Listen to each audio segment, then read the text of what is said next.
welcome back to the NetKno Show.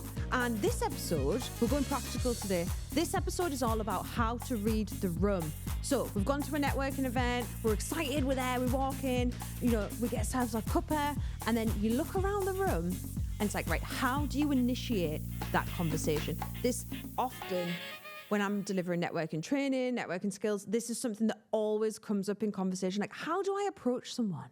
How do I approach them? Right, first and foremost, we need to remember that at a networking event, you are there to network. Everyone in that room has signed up to be networked with.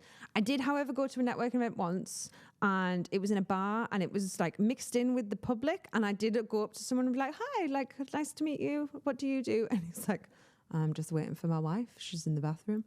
That was really freaking awkward. Wanted to crawl into a hole and die. However, I didn't. I got over it. But most of the time, 99.9% of the time, you will be in a separate room from the public, and everyone in that room is there to be networked with. They have signed up knowing what they're there for, so it is completely acceptable, it is expected, and it is encouraged that you therefore go up and say hello and introduce yourself to someone. It's not like you're in the supermarket. You're not coming on to someone in a bar. You're not going to get knocked back. It's not going to happen. Walking up to someone at a networking event, that's exactly what you're there for. So we are allowed to do it. So it's encouraged. First thing to remember. Next, I want you to think about, if you do ever find yourself on your own at a networking event, how you stand, okay? This is going to be a biggie. So whatever you're doing right now, if you sat down listening, if you are, maybe not on, like if you're on public transport, you're allowed to remain seated, or if you're driving, obviously listening. If you can though, stand up, shake it off, and just practice how you stand, okay? Sounds a bit weird, but we don't often just stand on our own. Our first go-to, if we have more than 2 seconds of time with our own thoughts, is to reach for our mobile phones. So if you find yourself at a networking event stood on your own or without someone to speak to, likelihood is you're probably going to want to reach for your phone. Do not do it. Step away from the phone. By getting out your phone at a networking event, you're doing two things. You're telling everyone else in that room that what's on your phone is more important. And that's a bit rude, let's be honest. Second thing that you're doing, you're actually prolonging the time in which you are going to be stood on your own, because when you get your phone out, you're putting up a big barrier between you and everybody else. No one's going to approach you because you're already in a conversation with your phone. So if you can, we need to practice having more than 10 seconds of time with our own thoughts. This is our first step. Next, I want us to practice standing. So if you've stood up, lovely. How are you going to stand, right? How is your body language? Are we looking confident? Because what we want to do is, if we have got a few seconds stood on our own, we want to signal to people that we're there. We're open to chat. Come and speak to me. So we don't want the closed body language. We want to be the open body language. We want to look around the room. Hold your head up high. You are a hero. You are a boss. You are a legend. Tell the room so with your body language. There's been some research into the power stance. So imagine Superman, hands in fists, and then fists either side on your hips, arms out, standing up, legs apart, power stance, superhero stance. Doing that actually releases chemicals, it releases hormones that make us more confident. I'm not going to expect you to do that at a networking event. It might look a bit weird. However, just before you walk into an event, you might take a few minutes, take yourself to the toilet, privacy, couple of minutes just standing like a superhero, get those juices flowing. It can make the difference. Anyway, practice standing on your own at a networking event. And just looking around the room. We want to look around the room, head up high, have a look around and see the first person, the easiest person to approach and speak to at any networking event is always going to be the person stood on their own. So if you see someone else stood on their own at an event, go and say hello. Give them a smile. A smile is a silent hello. That's a thing I'm trying to make into a thing, like so I can get it on t-shirts and stuff. A smile is a silent hello. Give someone a smile and then go over and speak to them. They will be so thankful that you saved them from being stood on their own, just as you would be if someone came and spoke to you. They'll be so thankful that they're going to think that you are the best thing that's ever happened to the world. And they will absolutely love you before you've even said anything. So it's a great way to start off any new interaction, any new connection or relationship. So if you see anyone stood on their own, go and save them. We need to start thinking of networking events. It's not the Hunger Games. You're not there to compete with everyone. You're there to get to know everyone. So we want to be nice to everyone. Look after each other. Think of yourself as the second host of the event, the sous chef, the sous host. That could be a new thing as well. You're not there to pick up the coffee cups and stuff or do any actual work, but you are there to make sure that people feel comfortable. So keep an eye out, look around the room. If you're already in a conversation and you see someone on their own, make some space, welcome them over, give them another smile, a silent hello, give them another smile. Say, oh, don't stand on your own, come and talk to us, welcome them over. Behave how you would want someone to behave towards you if you were the one that was stood on their own, okay? So look after each other, be nice to each other, and that's a great way to network and build relationships. If you cannot see anyone stood on their own, the next best option, we'll want to start looking at the body language of the people that are in the conversations. So the next best option is to look for an open group of 3. So we like 3 because it's an odd number. There's probably 2 people that are a little bit more engaged in conversation, and then there's the third person who's just like clinging on for dear life because they're scared to be on their own.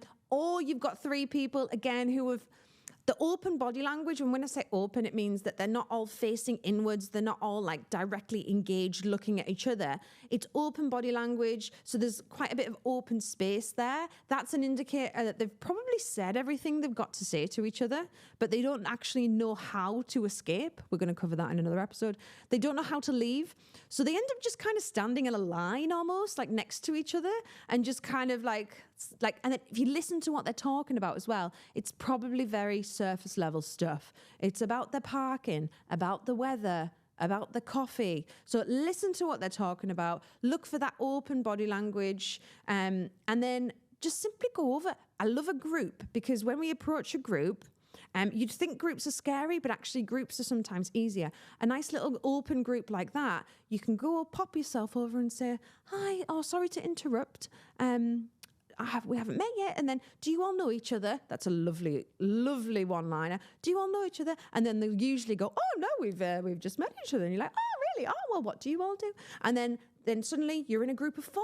Lovely. You've got 3 people to chat to find out about. You'll probably find you've got something more in common with one person than another person. So then you'll maybe break off into a 2, and the other 2 people will maybe break off and go on their own or separate or whatever. And all this body language and these formations that appear within networking events environments, they all like move and change and ebb and flow. And it's so I love like people watching at the best of times, but people watching at networking events is the best. So looking out for that open body language and an odd number, fabulous. If there's not an odd number, open body language between 2 people, again, that's going to be a lovely indicator. They've said everything they've got to say to each other. They probably don't know how to leave. They might even be colleagues or know each other already. They've seen each other, they've caught up, and then they've run out of stuff to say and they want to go and network with other people. But again, they don't know how to leave each other. So they end up just stood next to each other. So looking for those people that are like side by side, that's that open body language. It's a real indicator that, you know, come and talk to us. We're open for other people. We're open for business, open to network. Come chat with us. Lovely. We starting to get a bit harder now. So once we get into like the realms of a closed group of 4 people, so you've got 4 people, or it could be 3 people, all facing inwards, all like engaged in a group conversation, I would probably leave them be unless someone from the group saw that you were on your own, they made eye contact, gave you a smile, and then like waved you over and said, oh, come and join us, come and stand with us. Lovely, that's fantastic.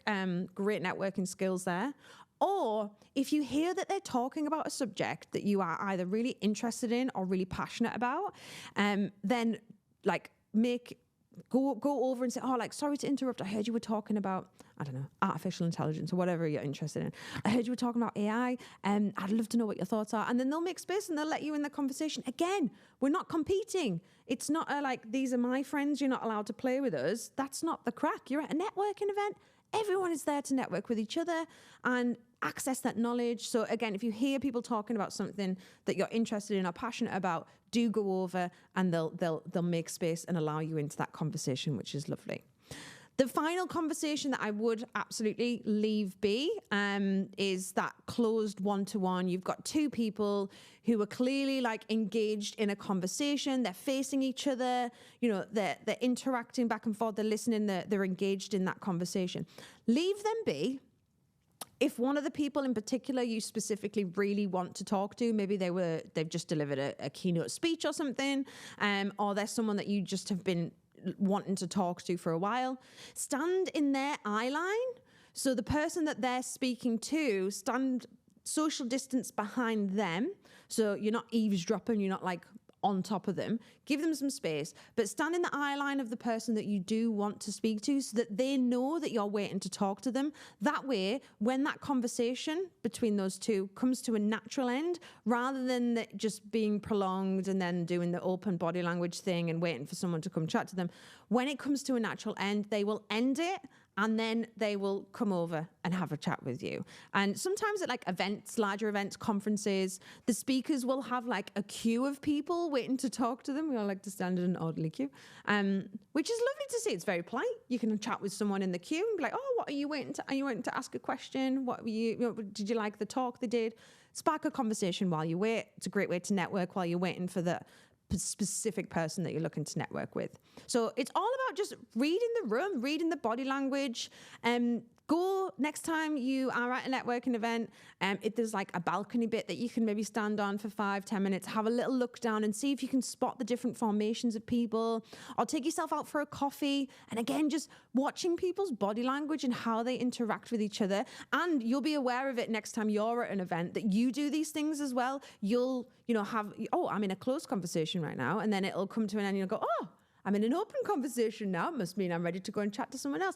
And being aware of it's the first step. It makes it less scary, and it means that you're able to look around and spot the conversations that are going to be easier to get into versus the ones that you'll just wait until they're kind of finished. So there you have it. Lots of practical stuff today on how to break into new conversations.